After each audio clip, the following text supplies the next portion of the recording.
Dear friends, welcome to our channel Let's Make Them Easy. আলোচনা করছি tragedy নিয়ে। Tragedy অ্যারিস্টটলের পয়েটিক্সের মূল আলোচ্য বিষয়। ট্র্যাজেডিকে তিনি পয়েটিক্সের সকল ফর্মের মধ্যে হাইয়েস্ট ফর্ম হিসেবে কনসিডার করেছেন। আমরা জানি ট্র্যাজেডিতে হিউম্যান সাফারিং দেখা যায় এবং নাটকে আনহ্যাপি এন্ডিং হয়।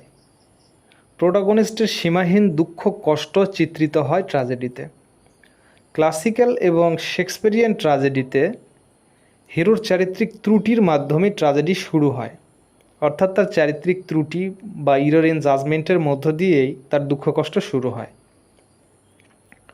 যদিও ক্লাসিক্যাল ট্র্যাজেডিতে রোল অফ ফ্যাট অর্থাৎ ভাগ্য বিড়ম্বনাকে ট্র্যাজেডির মূল কারণ হিসেবে উল্লেখ করা হয় বা ভাগ্যের এই বিড়ম্বনায় ট্র্যাজেডি ডেকে আনে, ক্লাসিক্যাল এবং শেক্সপিয়ারিয়ান ট্র্যাজেডিতে ট্র্যাজিক প্রসেসটা টেরিবল সাফারিং ক্রিয়েট করে, মানে হিরোর প্রচণ্ড দুঃখ কষ্ট নিয়ে আসে বা এটা তৈরি করে।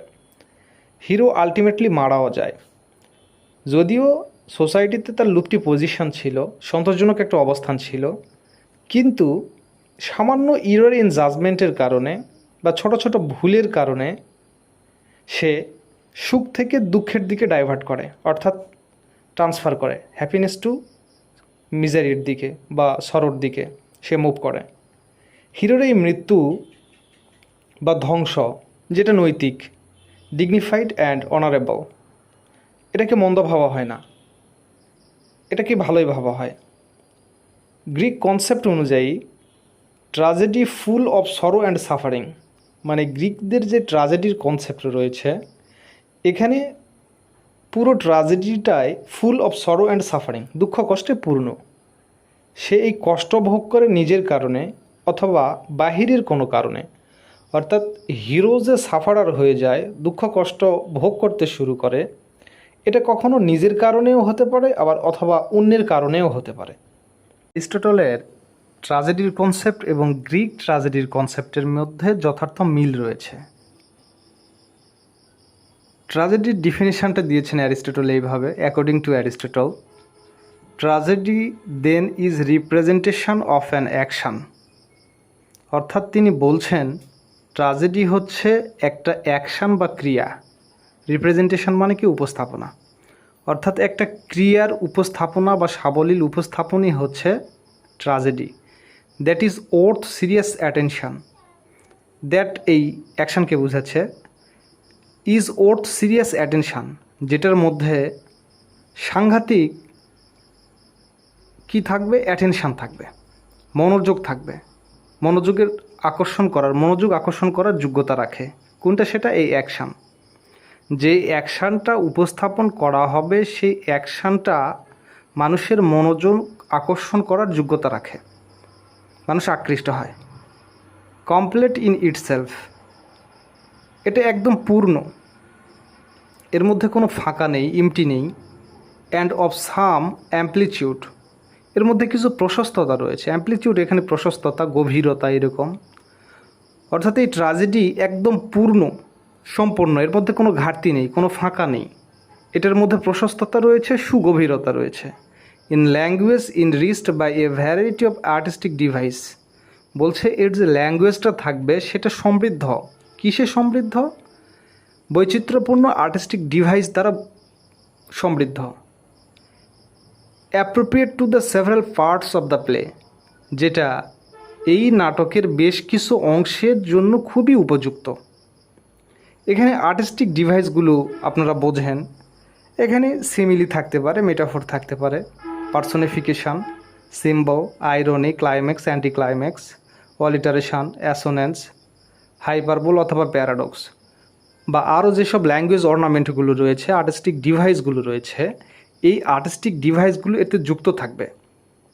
ভাষার বৈচিত্র্যতা থাকবে, যেটা নাটকের বা এই ট্র্যাজেডির বেশ কিছু অংশের জন্য একেবারেই উপযুক্ত। Presented in the form of action, যেগুলো ফর্ম মানে গঠন করে, অ্যাকশানগুলো গঠন করে।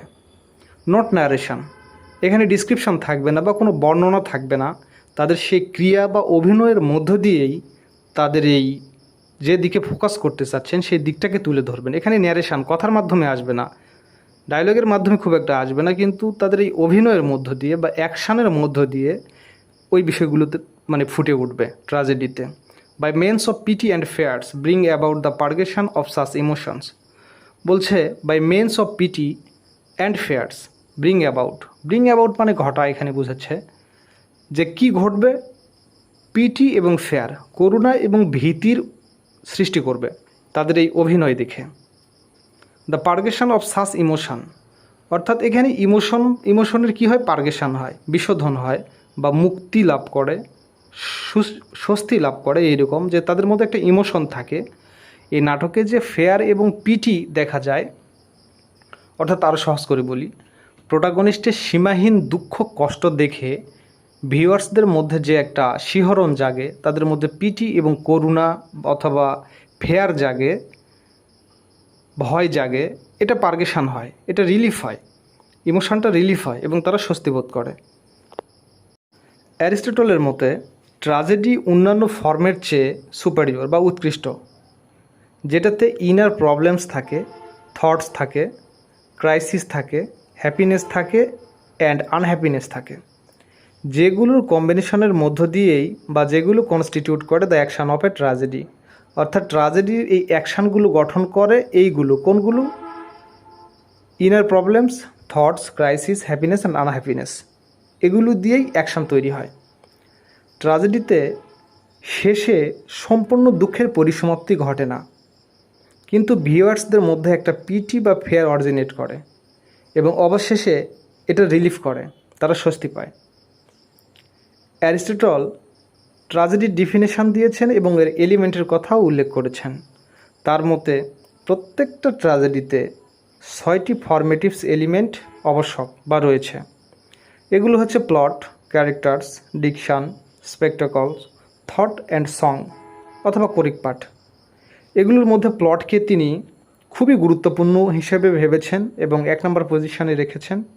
এটাকে তিনি লাইফ ব্লাড হিসাবেও কল্পনা করেছেন এবং ক্যারেক্টারকে তিনি 2nd পজিশনে রেখেছেন। তো এটাই ছিল ট্র্যাজেডির মূল আলোচ্য বিষয়। ট্র্যাজেডিকে অ্যানালাইসিস করলে আমরা এটা দেখতে পাই যে ট্র্যাজেডিতে কারো সীমাহীন দুঃখ কষ্ট থাকে প্রোটাগনিস্টের। এটা ভাগ্যের কারণেও হয় অথবা তার ইরর ইন জাজমেন্ট, ছোটো ছোটো ভুলের কারণে এরকম হয়। সে ব্লাইন্ডলি কিছু রং স্টেপ নেয়, যার কারণে সে হ্যাপিনেস থেকে মিজারির দিকে মুভ করে, এর ফলে তার জীবন দুঃখের হয়। এটা আবার কি করে, ভিউয়ার্সদের মধ্যে পিটি এবং ফেয়ার জাগায়, অবশেষে এরও একটা রিলিফ হয়, স্বস্তি হয়, ইমোশন থেকে মুক্তি পায়। এবং ট্র্যাজেডির এলিমেন্টগুলো তিনি তুলে ধরেছেন, কী কী এলিমেন্টে ট্র্যাজেডি গঠিত হয়। অ্যাকশান সম্পর্কে তিনি বলেছেন যে কি কি দিয়ে অ্যাকশান তৈরি হতে পারে। এগুলোর মধ্যে হ্যাপিনেস, আনহ্যাপিনেস, ইনার কনফ্লিকশান, আউটওয়ার্ড কনফ্লিকশান, এগুলোর মধ্য দিয়ে অ্যাকশান তৈরি হয়। তো এটাই ছিল ট্র্যাজেডির মূল আলোচ্য বিষয়। আশা করি বুঝতে পেরেছেন। ধন্যবাদ সবাইকে সাথে থাকার জন্য।